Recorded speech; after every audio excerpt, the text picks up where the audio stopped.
ரொம்ப முக்கியமானவர் தான் வந்து பேசியிருக்காரு. நீங்கள் எல்லாருமே எதிர்பார்த்த ஒரு நபர். அதாவது இன்னைக்கு கண்டென்ட் இருக்குது, இன்னைக்கு சம்பவம் இருக்குது அப்படின்ட்டு பல பேர் காத்துட்ருப்பீங்க. யூடியூபர்களின் பிரியமானவர் அப்படின்ட்டு கூட அவருக்கு பேர் வைக்கலாம். மிக சிறந்த தயாரிப்பாளர், இயக்குனர், சிறந்த நடிகர், திரைப்பட விநியோகஸ்தர்கள் சங்க தலைவர் திரு கே ராஜன் சார் அவர்களை பேசுமாறு அன்புடன் அழைக்கிறோம்.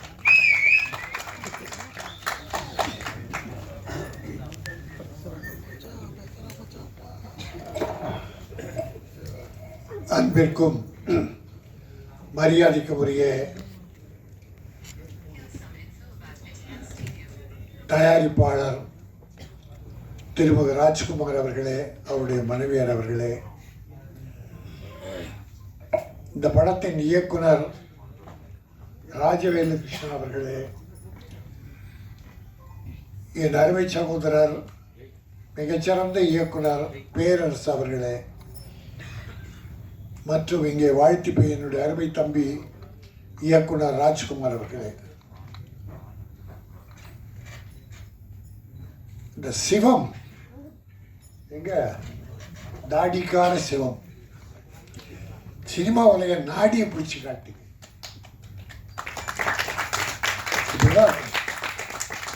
இதைத்தான் வலியுறுத்திட்டு வர 15 வருஷமா இதைத்தான் வலியுறுத்தி வர திட்டமிடல். சிக்கனம் சினிமாவில் எவ்வளோ சிக்கனம் படுத்தணும். நான் அந்த சால்வை போட்டுக்க மாட்டேன்ட்டேன். அது கூட வேஸ்ட். ஏன்னா தயாரிப்பாளர் பணம் போட்டுட்டா எடுக்கிறது பெரிய கஷ்டமாக இருக்குது. திரும்பி வர்றதே இல்லை. நூற்றுக்கணக்கான தயாரிப்பாளர் காணாமல் போயிட்டாங்க. வல்சவாக்கம், சாலிகிராமம், காபிஸை பாருங்கள். போன வருஷம் படம் எடுத்த யாராவது இப்போ இருக்காங்க பாருங்கள். ஏறக்குறைய இந்த 2-3 வருஷத்தில் ஒரு 300 படம் கிட்ட எடுத்தவங்களே காணும்.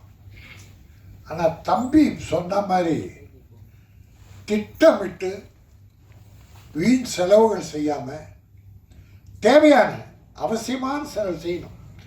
சினிமாவுக்குன்னு சில அவசிய உயிர் பிரச்சனைகள் இருக்குது, அது வேணும். அதாவது 25 நாளில் படத்தை முடிச்சேன்னாங்க, மிகப்பெரிய விஷயம். 40 நாள் போகிறதெல்லாம் வேஸ்ட். நான் உதாரணத்துக்கு சொல்கிறதா ராமநாராயணன், பசி துரை 28 நாள் 25 நாள் தான் படம் எடுப்பாங்க, 100 நாள் போடும். ராமநாராயணன் படம் 25 நாளில் ஷூட் பண்ண படங்கள்லாம் 70-80 படம் 100 நாள் ஓடி இருக்கு. அதனால் நாள் முக்கியம் இல்லை, திட்டமிட்டு செலவினங்களை குறைத்து தேவையான செலவு செஞ்சு நடிகர்கள், தொழில்நுட்ப கலைஞர்கள் அத்தனை பேரையும் அற்புதமாக பாராட்டணும். அத்தனை பேரும் நன்றி உணர்வோடு பாராட்டினார். அந்த டீம் முடியும் போது அந்த மனசில் வாழ்த்து வரணும். மகிழ்ச்சியாக எனக்கு இவ்வளோ உதவி பண்ணாங்க எல்லாரும், என் சகோதரர்கள். ஏன்னா அது ஒரு கூட்டு முயற்சி தான் சினிமா. தனிப்பட்ட யாருடைய முயற்சியும் இல்லை, வெற்றியும் இல்லை. இப்பெல்லாம் கதாநாயகர்களுக்காக கொண்டாடிட்டு இருக்காங்க. கதாநாயகர்கள் வெற்றியே கிடையாது, ஒரு இயக்குனர் தான் வெற்றி. இயக்குனர் மனசு வச்சாதான் கதாநாயகனை உருவாக்க முடியும். ஒரு இயக்குனர் மனசு வச்சா கதாநாயகன்லாம் க்ளோஸ் பண்ணிடலாம். அதில் இந்த தம்பி இந்த படம் ட்ரெய்லர் பார்த்தோம். இது ஒன்றும் சின்ன பஞ்சப்பேட மாதிரி இல்லை, நிறைவாக இருந்தது, மனம் நிறைவாக இருந்தது.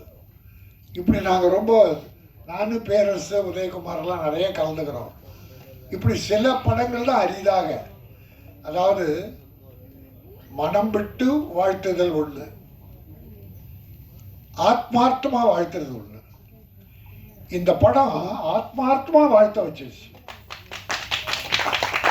Camera, beautiful camera, music, recording, பிரம்மாதம், எடிட்டிங், மொத்தத்தில் டைரக்டர் எல்லாரையும் வேலை வாங்கியிருக்கார். இந்த தூவல்னு ஒரு படம் சொன்னார், இப்போ நல்லா போயிட்டுருக்கு, பிஎன்சியில் போகுது, சரி ஏ சென்டர் தியேட்டர் கிடைக்கலன்றாங்க. அது ஒரு கேவலம் இந்த நாட்டில். டப்பிங் படம் புஷ்பான்னு ஒரு படமா, அதுக்கு ஒரு 500 தியேட்டர் கொடுக்குறாங்க. என்ன தமிழ் படம் எதுக்காக எடுக்கிறோம்? எத்தனை புஷ்பாக்கள் வந்து உங்களை காப்பாற்றுறோம்? தமிழ் படங்களுக்கு முக்கியத்துவம் கொடுங்க. நான் 2 விஷயத்தை வற்புறுத்த உண்டு, வலியுறுத்துவது உண்டு. ஒன்று, தமிழ்நாட்டில் தயாரிக்கப்படுகிற கைத்தறி கதர் ஆடைகளை அணிவிங்கள். அதோட நம்முடைய நெசவாளிகளின் குடும்பங்கள் வாழ பயன்படும். இதை நான் போட்டுக்காத காரணம், இதை ராஜஸ்தான் சூரத்தில் தயாரிக்கிற ஒரு ஜிகினா. சினிமாவில் நிறைய ஜிகினாக்கள் இருக்காங்க, ஷோ காட்டுறோம் நிறைய இருக்காங்க. அந்த ஷோலாம் நமக்கு வேண்டாம். ஒரு சால்வை பூச்செண்டெல்லாம் வேண்டாம். சிம்பிளாக ஒரு கதர் ஆடை, இந்த கைத்தறி ஆடை அதை அணிவிங்க. அது தமிழ்நாட்டுக்குரியது. கிடைக்காத போது நம்ம வேறு மாநிலம் போகலாம். அதே போல் சிறப்பாக நடித்த நம் நடிகைகள் பிரமாதம் பண்ணியிருக்காங்க. தமிழ் இதில் என்ன பிடிச்சதுன்னா தமிழ் நடிகைகள். முதல்ல தமிழ் நடிகர் நடிகையை தேடுவோம். கிடைக்காத பட்சத்தில் நமது சகோதர நாடான ஆந்திரா, கர்நாடகா, கேரளா கிடைச்சா பார்ப்போம். இதுலேயும் கிடைக்கலன்னா அப்புறம் அந்த இந்திக்கு போங்க. இந்திக்கு போனால் அங்கேருந்து அதுக்குன்னு ஒரு செலவு, 3 ஸ்டார் ஹோட்டலு, அதுவே பாதி படத்தை விழுங்கிடும். அதனால் நம்முடைய தமிழ்நாட்டில் உள்ள நடிகர்கள், டெக்னீஷியன்ஸ் முதல்ல அவங்களுக்கு வாய்ப்பு, அவங்கள வாழ வைப்போம். அவங்க நன்றியோடு நினைப்பார்கள். அதனால் இது ஒரு கிரைம். எல்லாம் இருக்குது, எல்லாமே இருக்குது. அதனால் இந்த படம் நிச்சயம் வெற்றி பெறும். இன்னைக்கு சின்ன படங்கள்லாம் மிகப்பெரிய வெற்றி பெற்றுட்டு இருக்கு. லப்பர் பந்துன்னு ஒரு படம் யாருன்னா கேள்விப்பட்டீங்களா? அது எவ்வளோ பெரிய வெற்றியை தரும்னு யாருன்னா கேள்விப்பட்டோமா? சார் 2 தியேட்டரில் ஒரு பெரிய ஹீரோ படம் சார், பெரிய பட்ஜெட் படம். அதுக்கு 3 ஷோ, இதுக்கு 1 ஷோ கொடுத்துருந்தாங்க. ரப்பர் பந்துக்கு 1 வாரம் முடிஞ்ச உடனே அது 1 ஷோ ஆயிடுச்சு, இது 3 ஷோ ஆயிடுச்சு. இதை யார் முடிவு பண்ணுறது? சின்ன படம் பெரிய படம்? மக்கள். த மவுத் டாக், மவுத் பப்ளிசிட்டி. 100 பேர் வந்து படம் பார்த்தான்னா ஃபஸ்ட்டு ஷோவில் ஒரு 100 பேர் வந்தான்னு வச்சுங்க அந்த படத்துக்கு. இந்த படம் அப்படி நெளிய விடாமல் அப்படி நிமிர்ந்து உட்கார வச்சிருச்சுன்னா அவன் வெளியே வந்து ஃபோன் பண்ணுறான், மச்சான் படம் சூப்பர், பார்க்கணும், கண்டிப்பாக பார்க்கணும். அவன் 1000 பேரை உள்ள அனுப்புகிறான் சார். அப்படி படங்கள் இருக்கணும். இந்த படம் நிமிர வைத்தது. ரீரெக்கார்டிங் அற்புதமாக இருந்தது. ஒரு பெரிய படத்துக்குரிய அத்தனை அம்சமும் இதில் இருந்தது. அதனால் என் தம்பி புவன் ஒரு நல்ல படத்தை வாழ்த்துவதற்காக என்னை வாய்ப்பு தந்தான். அது பெரிய வாய்ப்பு. இப்படியெல்லாம் அமையிறது பெரிய கஷ்டம். இப்போது ஒரு சின்ன விஷயத்தை சொல்கிறேன்.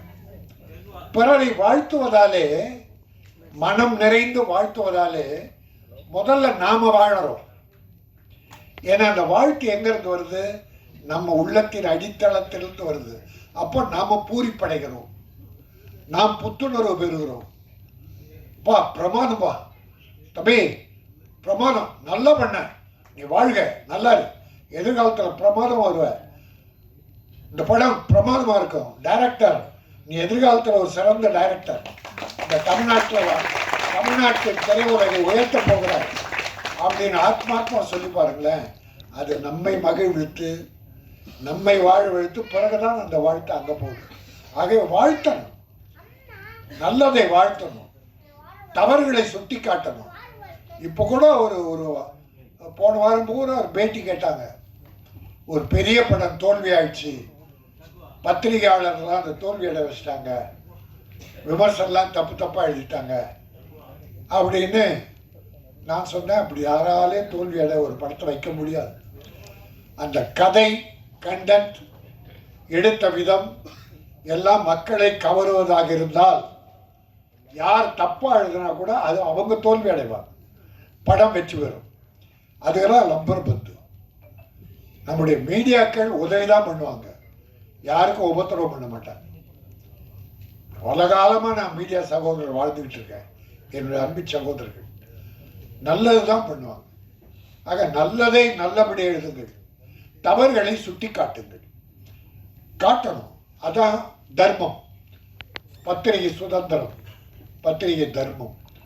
ஆகவே இந்த படம் மிகச் சிறப்பான படம். விவேகானந்தர் சொல்லும், அதுவும் சமுதாய சீர்திருத்தம், பெண்களின் ஆடை குறைப்பு, அநாகரிகம், அதனால் ஏற்படுகின்ற விளைவுகள், தவறுகள், குடும்பங்கள் கெட்டு போவது போன்ற விஷயங்களை சொல்லி எது தர்மம், ஆண்கள் எப்படி நடக்க வேண்டும், பெண்களை மட்டும் எப்படி இருக்குன்னு சொன்ன போதாது, ஆண்களும் சரியாக இருக்க வேண்டும் என்கிற ஒரு தர்மத்தை, ஒரு நாகரிகத்தை சொல்லுகிற ஒரு அற்புதமான படம். விவேகானந்தர் சொல்லுவார், இப்போ ஒரு பீரோ காட்ராஜ் பீரை வாங்குறோம், இல்லை அதை விட உயர்ந்த பீரோ வாங்கி வீட்டில் வைக்கிறோம். அதை என்ன வைப்போம்? செருப்பு, தொடப்பு கட்டை, அந்த குப்பை காய்கள்லாம் பீரோவில் வைப்பீங்கம்மா? பட்டு புடவைகள், தங்க நகைகள் போன்ற உயர்ந்த பொருளைத்தான் அந்த பீரோவில் வச்சு பத்திரப்படுத்துவோம். அதுபோல மனம் என்பது ஒரு விலை மதிக்க முடியாத ஒரு பீரோ. அந்த மனம் என்கிற ஒரு அற்புதமான பீரோவில் நல்லவைகளை மட்டும் சேர்த்துக் கொள்ளுங்கள். குப்பைகளை தூக்கி போட்டுருங்க, குப்பையை போடாதீங்க. அது விவேகானந்தர் சொல்றார், நீ எப்படி இருக்க வேண்டும்? நீ பூவாக இருக்காதே, செடியாக இருங்க. இப்போ ரோஜா காலையில் பூக்கும், தாய்மார்கள் பறித்து மாலை தலையை சூடுவார்கள், மாலையில் வாடிவிடும், பூவை தூக்கி போட்டுருவாங்க. ஆனால் செடியை போட முடியுமா? செடி பூத்துக்கொண்டே இருக்கும். அதே போல மனிதர்கள் பிறருக்கு உதவி செய்து கொண்டே இருக்க வேண்டும். நாம் முதல்ல நல்லா இருக்கணும், நாம் நன்றாக இருந்து பிறரை வாழ வைக்க வேண்டும். இதுதான் மனித தர்மம், மனித நேயம், மனிதாபிமானம். ஆகவே இந்த அத்தனையும் இந்த தயாரிப்பாளரும் அவர் மனைவியும் ஒரு நம்பிக்கையோடு வந்திருக்கிறார்கள். அவர்கள் காப்பாற்றப்படுவார்கள். இந்த பணம் வெற்றி பெறும். படம் வெற்றி பெற்று பணம் வந்தால் மீண்டும் படம் தான் ஆரம்பிப்பார்கள்.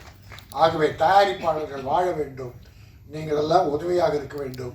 இந்த குழுமத்திற்கு, இந்த டெக்னீஷியன்களுக்கு, நடிகர்களுக்கு, இயக்குனருக்கு, தயாரிப்பாளருக்கு எல்லோருக்கும் என் ஆழ் மனதிலிருந்து வாழ்த்துக்களையும் வணக்கத்தையும் கூறி வாழ்க வாழ்க வாழ்க.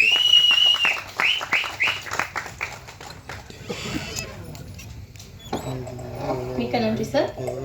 அடுத்ததான் ஒரு சிறப்பான நபர் தான் பேச வர